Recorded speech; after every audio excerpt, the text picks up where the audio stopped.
दक्षिण भारत जैन सभेचे चेअरमन तसंच महाराष्ट्र राज्य जैन अल्पसंख्याक आर्थिक विकास महामंडळाचे सदस्य रावसाहेब पाटील आणि इतर मान्यवर आज मंगळवार दिनांक 24 जून रोजी भारतीय जनता पक्षात प्रवेश करणार आहेत। हा पक्षप्रवेश सोहळा भाजपा प्रदेश कार्यालय नरिमन पॉइंट मुंबई येथे पार पडणार असून या प्रसंगी भाजपा प्रदेशाध्यक्ष चंद्रशेखर बावनकुळे, भाजपा कार्यकारी अध्यक्ष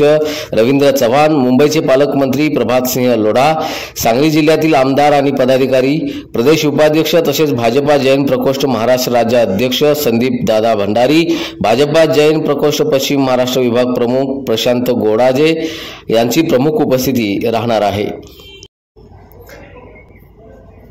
रावसाहेब पाटील यांनी समाजकार्य, आर्थिक विकास आणि जैन समाजाच्या कल्याणासाठी अनेक कार्य केलेले असून